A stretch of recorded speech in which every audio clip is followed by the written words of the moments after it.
राधा स्वामी सासंग जी सबसे पहला सवाल बाबा जी महाराज जी से एक बहन ने कहा, बाबा जी मेरा मन भजन सिमरन में नहीं लगता, मैं क्या करूं? बाबा जी ने समझाया, बेटा भजन सिमरन ही एकमात्र ऐसा सहारा है जो इस चौरासी से हमें हमेशा हमेशा के लिए मुक्त कर सकता है। दुनिया के अन्य काम जितने जरूरी उनसे कहीं गुना ज़्यादा ज़रूरी हमें भजन और बंदगी करना है। यदि समय रहते हमने नाम की कमाई नहीं की तो आखिर में सिर्फ पछतावा रहेगा।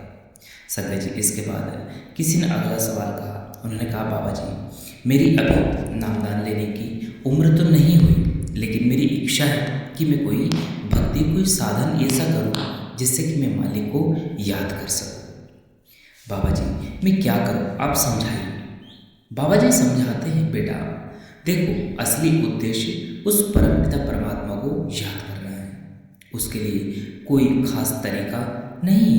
हम घर पर हो, कहीं बाहर हो या काम कर रहे हैं, हम किसी भी क्षण किसी भी वक्त उस मालिक को बड़ी खुशी के साथ याद कर सकते हैं।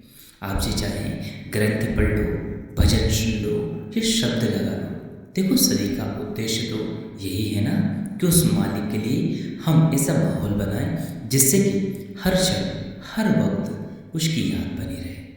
संगत जी फिर वह बहन जी पढ़ाई के बारे में पूछने लगी। उन्होंने कहा, बाबा जी मुझे पढ़ाई में बहुत परेशानी, बड़ी दिक्कत, बड़ी तकलीफ होती है। कई बार समझ नहीं आता और मन घबरा जाता है और मन करता है कि पढ़ाई को यहीं बीच में छोड़ दूँ। तो बाबा जी यहाँ समझाते हैं, बेटा हम अपनी जिम्मेदारियों से कहाँ तक भागेंगे। यह जिम्मेदारियाँ तो हमें पूरी करनी पड़ेगी, क्योंकि संसार में यदि हम आए हैं तो कर्मों से बंधे आए हैं। अब जब तक हम जिम्मेदारी पूरी नहीं करेंगे तो हम आगे कैसे बढ़ पाएंगे। संगत जी आगे बाबा जी फरमाते हैं कि बेटा आजकल के बच्चे जल्दबाजी करते हैं, उन्हें जल्दी नतीजे चाहिए, लेकिन ऐसे परिणाम नहीं मिलना है। बेटा थोड़ा धैर्य रखना है, तभी अच्छे परिणाम मिल सकेंगे। सबसे ज़रूरी है भजन सिमरन के साथ साथ पढ़ाई को भी पूरा ध्यान देना।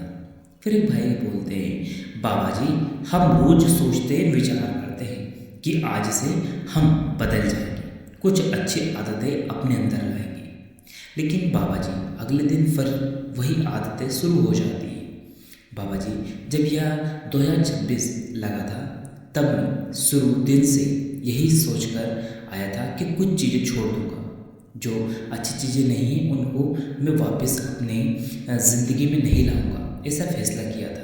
लेकिन बाबा जी यह कहते हुए मुझे बड़ा दुख हो रहा है कि जैसे जैसे वक्त बदला, दिन बदले और दिन बीतते गए, फिर से वही बुरी आदतें, वही बुरे विचार वापस से आ गए। बाबा जी मैं क्या करूं? बाबा जी समझाते हुए फरमाते हैं, बेटा सोच बदलने से नहीं बेटा, करने से बदलाव आता है। हम हर रोज़ वादा तो कर लेते हैं, लेकिन उस पर हम अमल नहीं कर पाते, उस पर हम अधिक समय तक टिक नहीं पाते। बेटा छोटे छोटे कदम उठाओ, धीरे धीरे आदतें बदलो, धीरे धीरे मालिक सब कुछ ठीक कर देगा। देखो मन में ज़बरदस्ती नहीं करनी, मन को हमें बहुत प्रेम और प्यार से उस ओर मोड़ना है जिस ओर हमारे लिए सबसे जरूरी है। संगत जी फिर किसी बहन ने बाबा जी महाराज जी से सवाल किया, बाबा जी घर का माहौल प्रेम और शांति भरा कैसे बनाए। बाबा जी घर में छोटी छोटी बातों पर झगड़े हो जाते हैं, लड़ाई हो जाती है।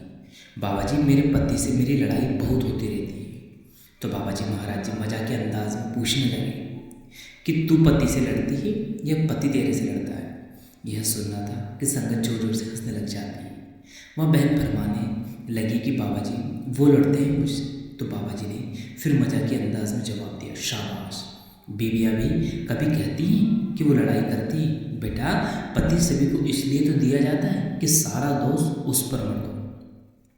यह सुनना था कि संगत फिर जोर जोर से हंसने लग जाती है। फिर बाबा जी ने समझाया कि बेटा लड़ाई का सबसे बड़ा कारण होता है कि हम हमेशा खुद को सही ठहराते हैं और दूसरे को गलत साबित करने में लगे रहते हैं। बेटा अगर हम कभी कभी खुद की गलती मान लें तो लड़ाई आपे आप समाप्त हो जाएगी। इसलिए कभी अपनी भी सुन, कभी उसकी भी सुन।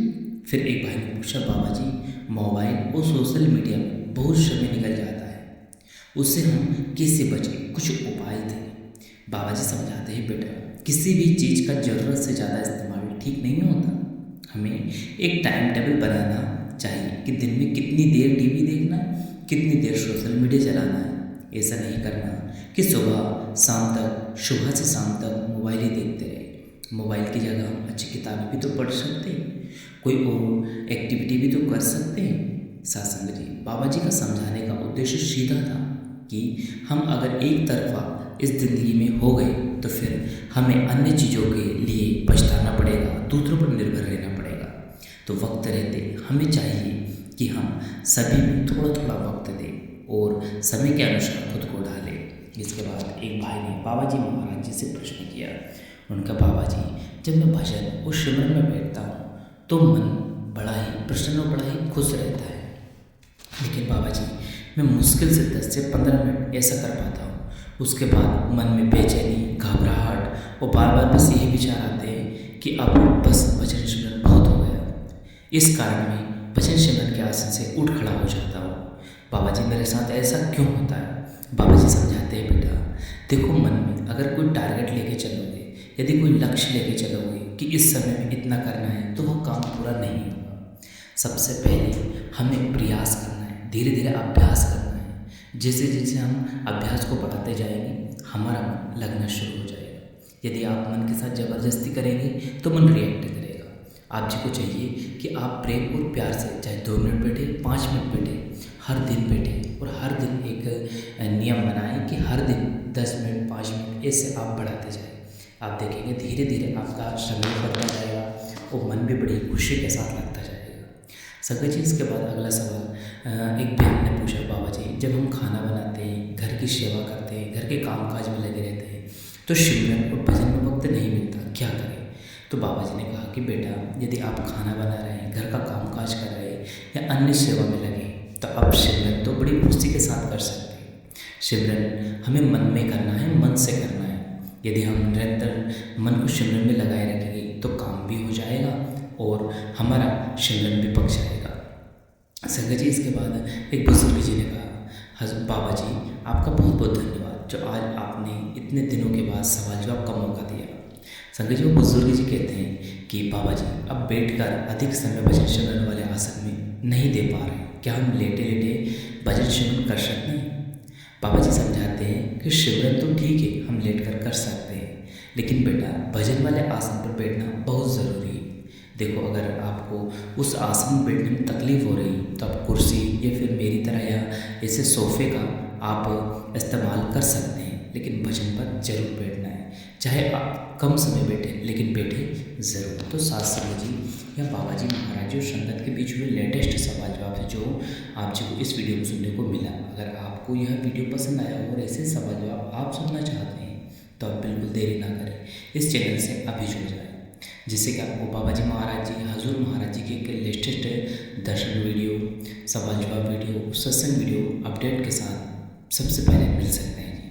इसी के साथ अपने वाणी को विराम देते हैं, फिर मिलेंगे आपसे अन्य वीडियो। शुक्रिया, टेक केयर, राधा स्वामी जी, धन्यवाद।